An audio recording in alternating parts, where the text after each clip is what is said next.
Welcome back to Green Disruptors, the podcast where we meet the minds rethinking how we live, build, and do business on a changing planet. Today, I'm joined by Connor, co-founder of Rubbish Ideas, a circular economy organization designing real-world solutions to some of our toughest sustainability challenges.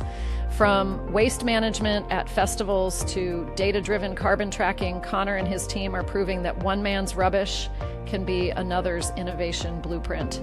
In this episode,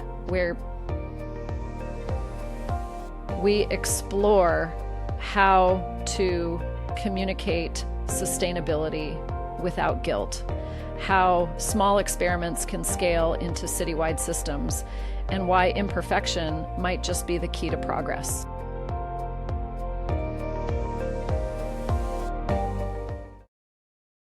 Welcome to Green Disruptors, Connor.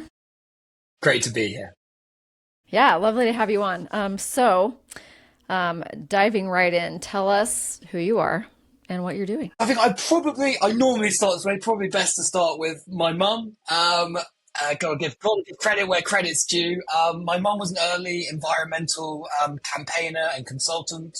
She co-founded one of the world's first environmental consultancies called Sustainability, alongside the other co-founder, John Elkington, somewhat popularizing that term and leading us to where we are today. So I have grown up very engaged with environmental issues and just really learning from my mum from a very young age. And I remember going and watching when Al Gore's Inconvenient Truth came out.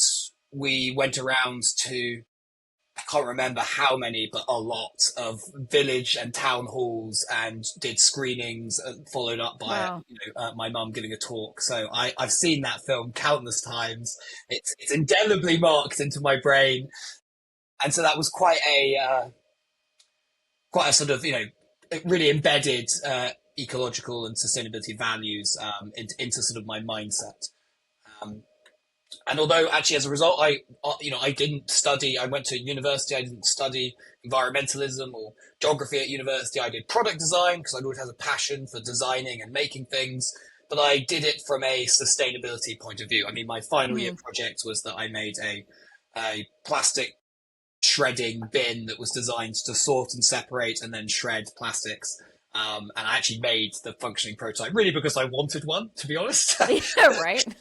Shoehorned it into my final year university project, but I was really building a tool that I really wanted in my. So you and I, we had like a pre-call. We were kind of laughing because we're those people that like maybe are frustrating to our friends and family because trying to like make everyone be more conscious and do the responsible choices, pick sustainability over not.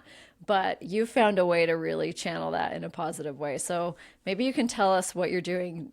I found you because of your LinkedIn. It's getting a lot of traction.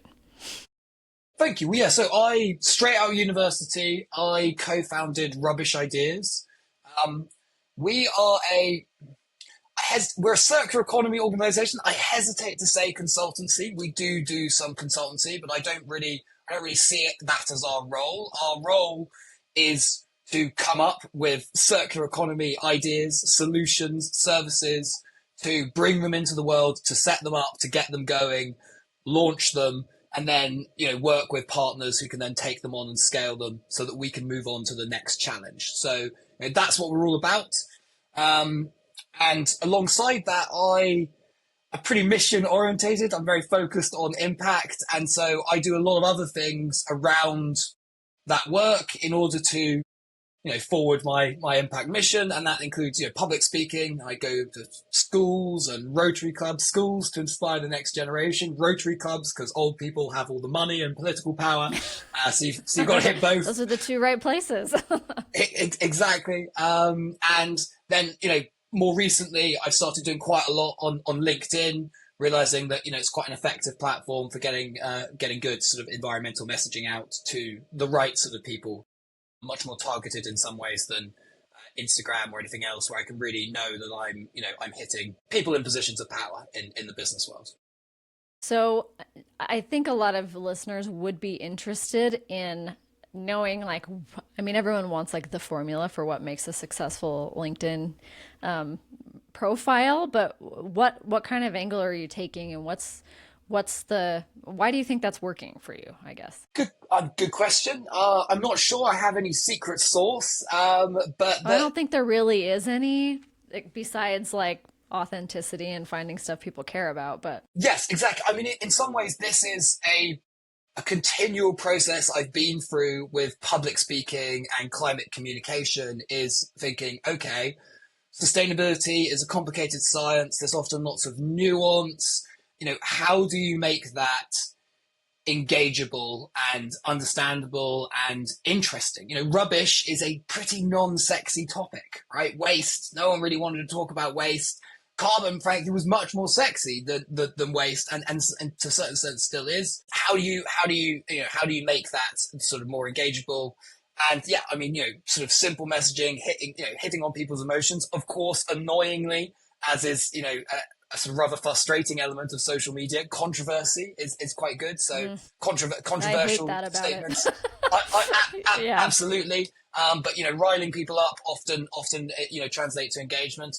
Isn't always the best strategy. Again, if you're actually trying Yeah. to make a point, people don't listen to your position in an argument. The second you get into an argument, they're defending Well, their yeah, side. they're only gonna get worked up if they vehemently disagree with you or if they're like having the righteous indignation of being on your side. So that is tricky if you're trying to change minds and hearts. So Exactly. So treading that balance, and of course, I suppose also doing a variety of. So I do some posts where I know it's provocative, and that is, it's going to stoke controversy, and in other cases, um, I'm much more focused on right that this is really important to have a dialogue.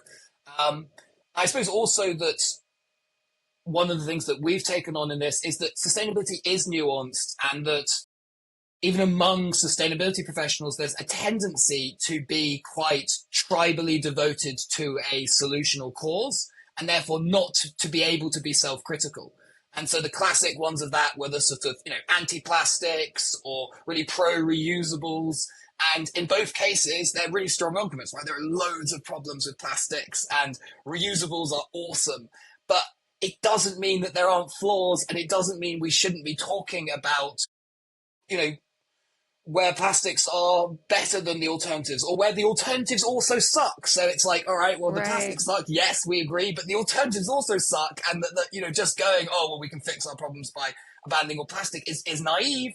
And in the same way as assuming that reuse is always better is also naive. Reuse is better in theory, but we live in the real world, so what matters is in practice. And if we ignore the practical real world implementation challenges, then we won't actually make a better solution. We will make something that makes us feel better, but isn't actually Mm, performatively better. What matters is lowest carbon, lowest waste, lowest environmental destruction.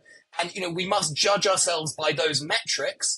And often that means that there is no silver bullet. There is no best case scenario. And if there was, let's be honest, everything would be in that. It's not that all of yeah. these, companies are making things in these different materials because they just really want to destroy the planet. If there was a clearly best solution that didn't have any downside and was all good, everyone would do that. The reason there is so many different things out there, people making paper bottles, people making bioplastics, people doing this, people doing that, is that because it's complicated. There is no one size fits all. And so we are going to have to embrace a variety of solutions that meet different challenges and different needs, depending on the application. I mean, that makes sense to me if you think of. I lived in Taiwan for a while, and those people were so good at reuse and recycling and composting because they live on an island, and like the products that they choose for where they live, they were very selective because they don't have anywhere to throw their garbage. It's like so maybe for them, like papers and reusables and is a good choice, whereas somewhere else it might be something else, but or a combination. But it's like where you are geographically should probably impact solutions as well. Geographically, industry wise, depending on Yeah. the products that you're trying to solve, there's a huge range of factors. And that I also understand, I mean, part of the messaging thing, keep it simple. It's much simpler to say all plastics are bad and all cases of reuse are good. That's And an easy train to get on, and yeah, it makes you feel good because I use the bar shampoo instead of the plastic shampoo. Therefore, I'm a good person. yeah. And by the way, that is actually a really good idea. All of the things where they've got things in bars versus things is I a mean, great idea. I'm very Yeah, happy to do it and I love them actually. yeah. But, that doesn't mean I'm done with the decisions that I'm making. So, anyway, we're getting a little off track, but one I thing could I go was down going to that rabbit say, hole far too fast. I So know. let's move on. Yeah, no, it's okay. No, but I was going to say one thing also that I've noticed about your LinkedIn is you tie it down to the individual quite often and you highlight like personal stories and people. And I think that's kind of like storytelling 101. Like that's how you emotionally connect. So well done so far. Thank you, thank you. Yeah. Although I'd actually say that one of my big missions actually in communication, one of the things that I think is really important is that, look, we all need to take on individual responsibility and try to be better, but it is impossible to be perfect in an imperfect system. And Yes. so actually the best thing that we can do, as well as, making changes in our individual lives, is demanding top-down change. That, there are many things that it is very hard for you as an individual to change. And that, a classic example is, for example, flying or electric cars. The electric car was invented at the same time as the petrol combustion motor. Okay, so Isn't that wild? Yeah. we could have, and the companies that invented it and many companies that came since could have really doubled down and invested in that. And then we could have had electric cars 10, 20, 30, 40 years ago, and replaced our fossil fuel cars that we have today. And they'd be as cheap and so on. But we didn't, and when I say we as a society, we didn't, and the people at the levels of power didn't, and that's why you have less choices today. But it's not your fault that Right. you don't have an electric car today because they're super expensive. Because really, it's the fault of our system for not investing in that a few years ago. And I think that individual responsibility is fine, but everyone feeling so individually responsible that they feel so guilty that they feel they can't that they are a hypocrite if they call out environmental issues is actually really disempowering, and it is intentional. You're Yeah. probably aware of this, but the term carbon footprint was invented by a marketing firm, Ogilvy and Mather, working for BP, because BP wanted you to think about your carbon footprint and not theirs. Many of Not the early theirs. littering campaigns were sponsored by people like Yeah. Coca-Cola and the big Litter producers of bugs. plastic packaging. Exactly, because Yep. they want you to feel guilty so that you feel like you can't call them out. And that's intentional, and it's something we have to reverse. People need to embrace the fact that they can be imperfect, they can, and still be environmentalists and still demand top-down change. And I think that's a really important message that more and more climate communicators need to get on, because it's more empowering as well. Yeah, and I think I've made that personal switch as well. I just walked around feeling guilty and unempowered all the time. But then when you kind of realize that like most of this, this isn't my personal fault. And like me, yeah, of course I'm going to do what I can, but yeah, it's top down for sure. So that's why it's exciting to have conversations with people like you. So, yeah, and I think you can still highlight like the impact on the individual, but with the messaging of, this is a top down problem. Yes, well, and of course we got to do both, right? I mean, I still, it's been a ludicrous amount. I've got, probably 25 different types of recycling bin. I don't recommend that everyone does that, by the way. I'm just a bit of a nerd, and and I'll go out of my way to make sure that none of the, we don't use. I mean, this was actually training from my mum. Every time we used to try use a napkin at the table, we'd have like too many napkins at a restaurant. She'd slap my hand. It's now very ingrained. So, I gather up all of the napkins that I think we're not going to use and try and give them back to the restaurant staff. Invariably, most of the time, they think, what's this mad person doing? And they even put them in the bin or send them off to wash anyway, even though I'm imploring them to say, Right. look, we haven't used these. Please don't wash or throw them away. They're unnecessary. But, little things. Of course, I know that's not going to save the world in and of itself. But, personal actions are important. But I think we should also not let our guilt about being imperfect in our lives, stop us and hold us back from considering ourselves environmentalists and demanding top-down change. Yeah, I love that.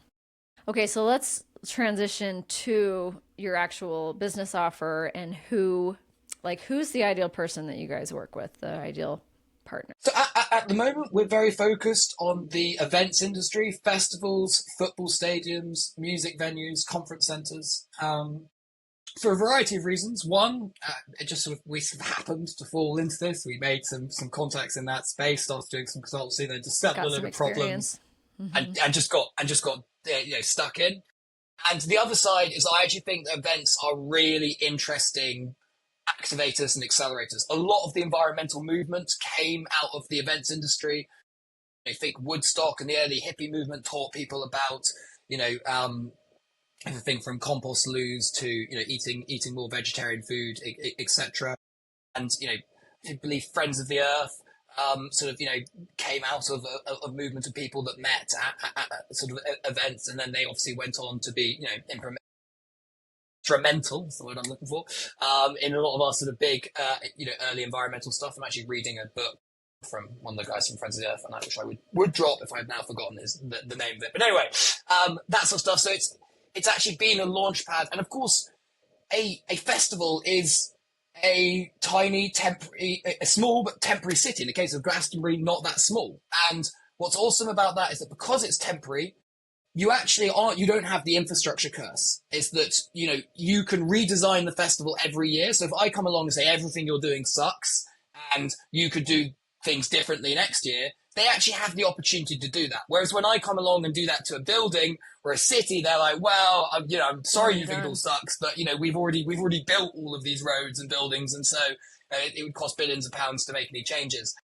So that makes them a uniquely good test bed for trialing the systems that we can then deploy at a wider scale. Again, take reusables.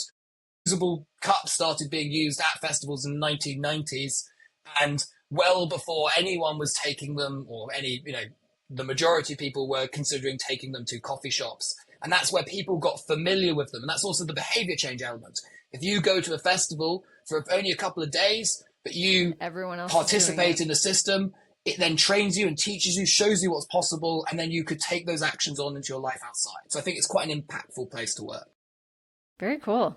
So is there is this maybe like tier 1, tier 2, as far as like who you're serving? And tell us what expansion will look like for you guys and kind of where are you at in that journey? Yeah, so very much the products and systems and solutions, which I'll get onto what they are, that we've been deploying to the events industry, very much can be scaled out of the events industry into other sectors, and then hopefully on a national and then international scale. In fact, to be honest, one of our big things is taking the learnings from events and applying them to cities, which is, a hell of a scale up, but is a really worthwhile thing to do. And of course, if we can make something work in a field when a load of people are incredibly drunk with temporary infrastructure, of course it can be applied and work within a city. In fact, it would be much easier in a city. In some ways.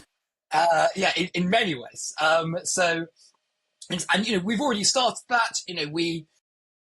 We also work with our smart reusables, for example, which I'll get on to explaining what they are in a sec. But, we built that around the needs of the events industry, but we're already talking to major international airports and, other places and looking at launching citywide schemes. So we're with some partners, we're looking at a citywide scheme that covers the whole of Bristol. And so, taking the ideas that we've developed in the events industry and expanding them out. And on the other side we have this platform called the Rubbish Portal, which is like a waste and carbon accountancy software. Again, currently used by over 100 events and venues across Europe. But we also used by some hospitals here in the UK. And so that was, again, for a partnership with a company called LabCycle that are doing interesting things with hospitals. And they're now using our software as well. So that it has, in the future, we'd like to do hospitals, schools, offices, and everything else. Really high. The target in that case would be environments of high consumption. Yeah, okay, that makes sense. So yeah, tell us about some of the solutions that you have. Okay, so really, at the moment, we have two key parts to our offering alongside consultancy, which would obviously be more custom, is the rubbish portal, waste and carbon accountancy software. Just as everyone now has, every business will now have accountancy software like Xero or QuickBooks to manage your money, which of course makes a lot of sense to do as a business. That's what the rubbish portal is, but for waste and carbon. And the idea being that we want to capture as much information from your procurement of products, of materials, your electricity inputs, water, fuel, and then all of your outputs, your physical waste, your emissions, your wastewater, your sewage, and use that to give you the ability to report where you are, but also to really understand why you have the results that you have so that you can make improvements. This is actually a classic problem, is that people often come to us and think, oh, could you help us with our waste? And they expect us to focus on, sorting their bins and better signage and so on. And actually, where I start is, okay, but this starts with procurement, because what comes in must go out. If everything you consumed was made of the same recyclable material, then you would only need one bin. Your consumers wouldn't be at all confused because they put everything in one bin and it would all get recycled. So procurement really matters to your end results. So your inputs dictate your outputs. And so you want to start there, and that will make life a lot easier to fix the outputs that we're all trying to reduce, waste and carbon. And having that connection so you can really see, oh, like my waste figures are this high because I'm consuming these things that are hard to recycle. And if I could switch these, which again, the platform will help you recommend, okay, well, you can just switch these things to these things. And now suddenly you've got a lot less waste. It's a lot easier to recover. Getting data is not just about reporting, although that's useful for showing compliance and, getting value from sustainability initiatives in terms of marketing and PR. But it's actually just really important to solving the problem. That old adage, you can't solve a problem unless you understand it. That's what the data is. You want to have data-led solutions. Because far too often businesses were really making their decisions about what to do based on what was in the news. The Daily Mail says straws are the problem. And so everyone is, working out how they can get rid of straws. But, that's not a very sensible way of sort of, planning your environmental strategy, because that's not strategy. Well, then you can get rid of straws and claim that you're done, and we've done it. It's like, yes, and that might not have been the biggest emitter, or so.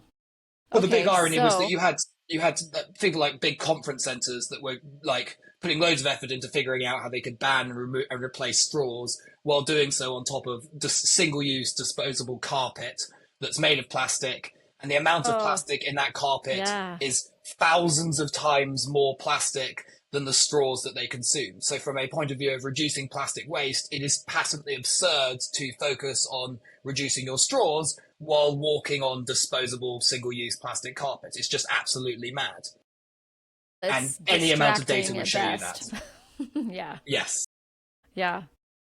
So, tell me what the current bottleneck is, in terms of growing. What's the challenge of the moment? Actually, I think interestingly where we're at with the rubbish portal is that we ever set out to develop software.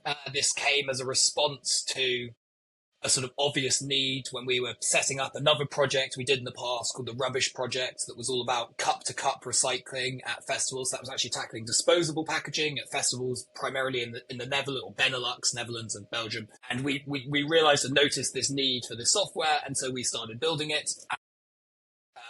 Again, at first built in-house by my business partner, making some rather horrible sort of spreadsheets, and then we hired some software developers, and making the version that we have today.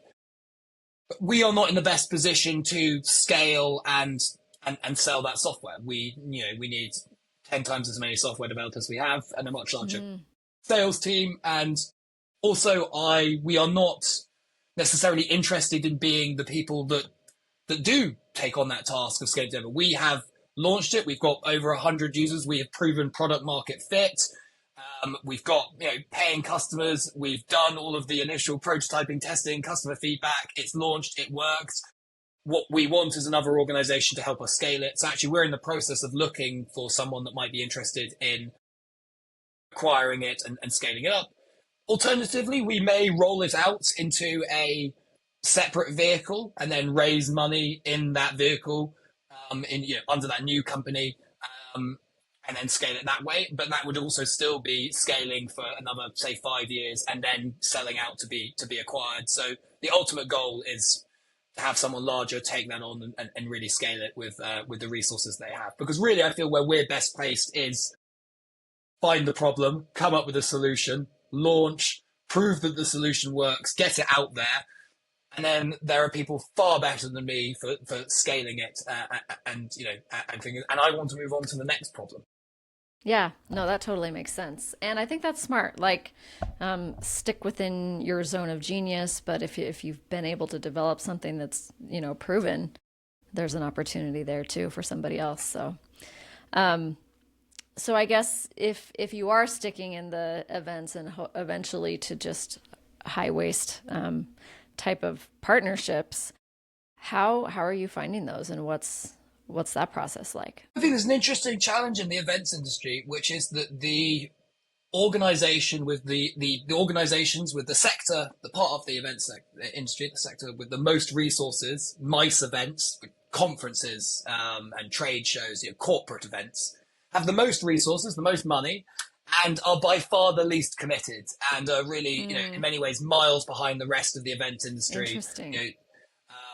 And not really making any significant progress. There are, of course, a few exceptions to that.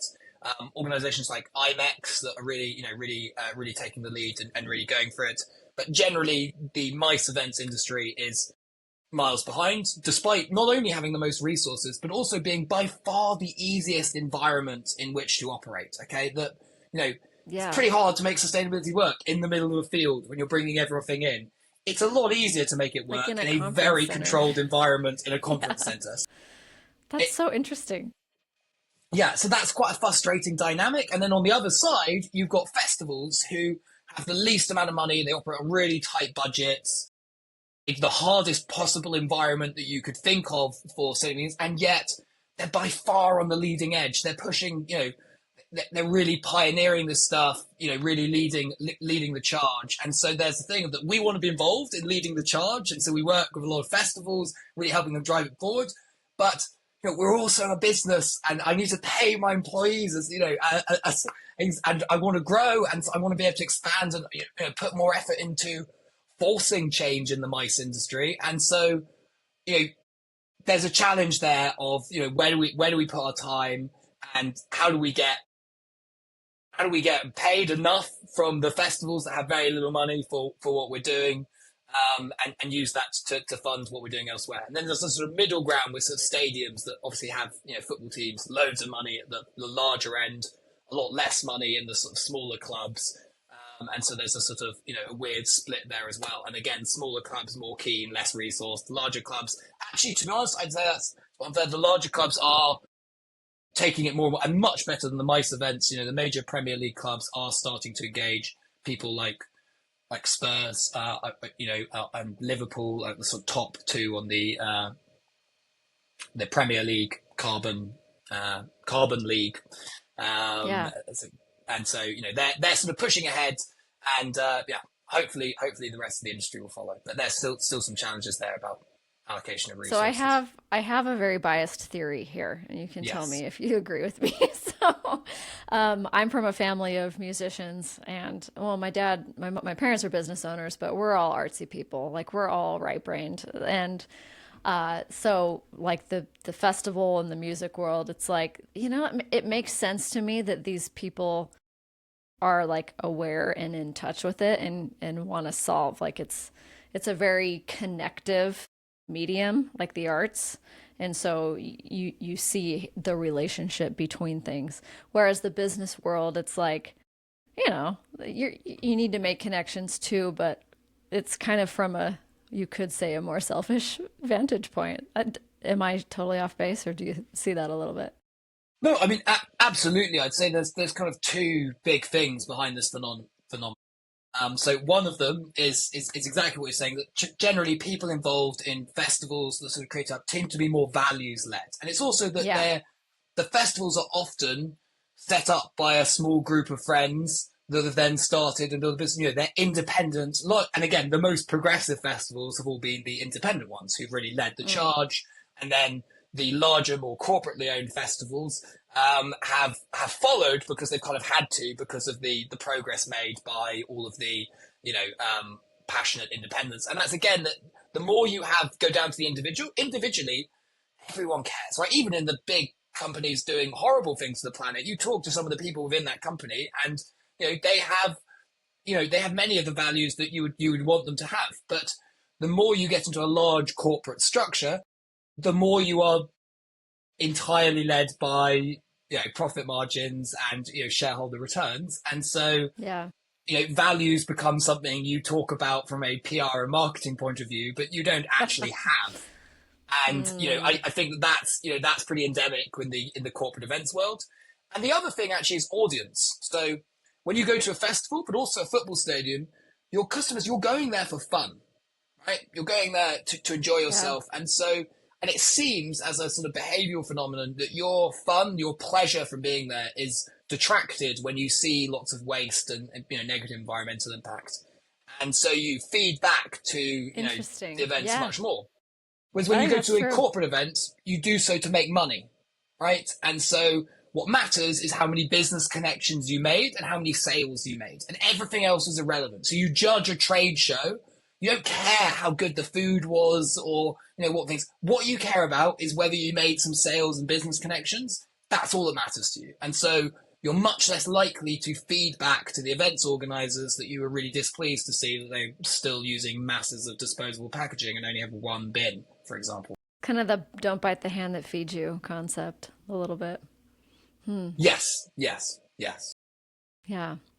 Well, I mean, this has been really fun. I think we could keep talking for a long time, but we'll wrap it up here.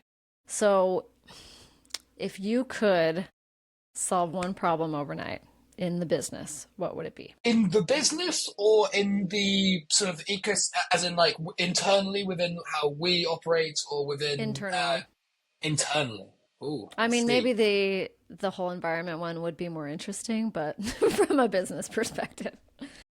From a business perspective, well, I think to be honest, at this stage, our biggest challenge is that we are trying in many ways to do too much with too small a team. And that's because we're Yeah. in this thing of that we're trying to launch things and then have people take them over. And that at that point where they're ready to be taken over, we struggle to have the scale to sort of properly deliver on them. And so that can be quite at the moment it's the middle of the festival season now with 100 events using the platform. There's lots of people wanting support and help, and we have a big customer support team, and so that limits my ability to go out and solve the new problems or even bring on new customers, because I'm focused on delivering to the people that are already using our platform. And that's, to be honest, our biggest challenge. And at the same time, we don't want to significantly bloat rubbish ideas, and then once we've kicked off and launched one of our babies into the world, then have an unnecessarily large team while we're at the early incubation stage of the next idea, because then you have a very high burn rate, and lots of employees to maintain. So there's a Do you want to difficult balance there maintain to the strike. quality? Well, and I Exactly. think that's, yeah, I mean, it's like if you look at the growth trajectory, that's a here problem. It's like you've gotten past many of the first stages, but yeah, it's a tricky place to be at. I'm sure that you will navigate it and figure it out though. Thank you. Thank you. Well, Yeah. I'm feeling pretty confident, and actually something that we haven't talked about in this, but I'll just sort of pop in. We also have this smart reusable scheme that we've recently launched with some partners, and it's basically we've got reusable cups and food service packaging embedded with RFID tags. And why that's great is it means you can properly track all those reusables, so you can really know about their life cycle, where they ended up, how many times they've been reused. etc., and get loads of good data out of it and link it with smart infrastructure. But it also actually makes reuse as convenient as single use. So from a customer experience point of view, in a football stadium, for example, or airport where we're currently launching this packaging, is you can come in, buy a drink, buy some food, you get it served in some reusable packaging, you've paid a deposit, £1, £2, etc. And you then go away, you finish your food and drink, and just as you would have with disposable packaging, you can chuck it in one of our bins, right? So you don't have to bring it back to the cafe that you bought food from. You don't have to go to a return point and hand it over to someone and things. You don't have to do anything on an app. You don't have to scan anything. I mean, football clubs, people are throwing our reusable packaging, into giant bins, but yet that bin, or when we empty it, either the bins are smart, so it scans the reusable so we know we've got it back, or when we empty it, they get scanned and then it's logged as returned. So automatic deposit refund, which sounds really simple. And in many ways, it's a very small change from what was there before, but it is a huge change in terms of experience, both for the users and for the operators. Not having people queue to return packaging at a bar, especially when a football game ends and you've got 20,000 people trying to leave your stadium and they all want to get their money back on their cup. That's logistically almost impossible to manage. Yeah. And well, so that's really an example of top-down solution. Like, you're not depending on the behavior of me. It's like, we're going to do what we're going to do, and you've made it easy. And that's, I love that. Yes, I think actually that speaks to one of my core bits of logic is that, changing the minds of 8 billion people and making them all go miles out of their way to do things. I might be prepared to go around the table and collect up every napkin, but that's imagining that or go around the world with a backpack full of reusables. But it is completely unrealistic to expect the majority of people to do that. We need to make our solutions as convenient as the systems that we are replacing, and that requires good design and top-down implementation. And it can be done. We've proven that with our reusable packaging. It is as convenient as disposables. And of course, the plus side is it's a nicer bit of packaging to hold. You've got a cup that you won't crush in your hand. It's firm. You can drink out of it. And, it's a nicer experience for their customers while being as convenient. And the other thing that we're doing there that I think is worth talking about is that we're actually trying to challenge the reuse industry business model. So we don't get paid so that we provide packaging, but we source from a range of manufacturers and we provide it to our customers at cost, because we don't want to make money from selling you packaging. Because if we do, guess what incentive we have? We want to sell you more packaging. So we don't actually, which is the problem with most reusable companies, right? There's this fundamental flaw between their mission. Like, when are you going to order more? Exactly, their mission and their business. And so, of course, the more corporate they become, the more their mission, their values go down, and the more their corporate incentives of, let's bring profits, shareholder returns go up. And so they don't want you to reuse the cups. They want them to be lost. They want them to be broken. They want people to take them away as souvenirs, which makes it a single-use cup. Never forget that. They want that because then they can sell you more packaging. And we wanted to challenge the reason to say, look, you should be being paid for reuse. And so we sell packaging at cost, and our whole thing is we're paid every time a product gets reused.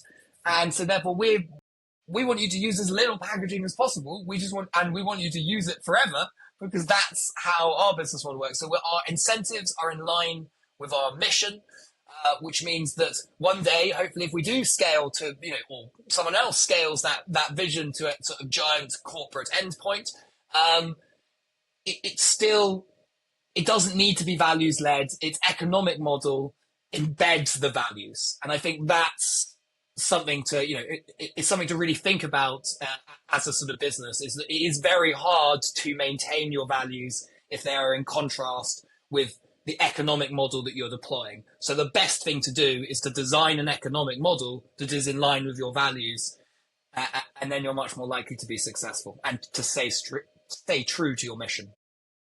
Bravo. I love that. And it's the whole concept too of like, show me. Don't tell me. Don't talk about it. Just do it. So anyway, this has been so fun. Thank you for agreeing to come on, and thanks for your great content. I'm going to continue to engage. If people want to find you guys, what's the best way? Well, I'd say probably the best way is find me on LinkedIn.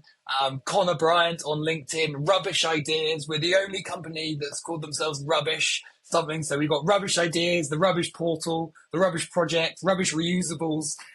So Rubbish, Connor, you'll find us, and we can go from there. And yeah, send me a message if you're interested in collaborating or just need any help or support. Thanks so much. Not a problem. Cheers. Thank you for having me.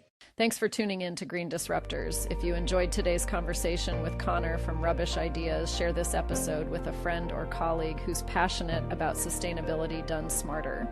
You can follow Connor on LinkedIn to see more of his thoughtful takes on circular design and environmental impact, and learn more about their work at rubbishideas.com.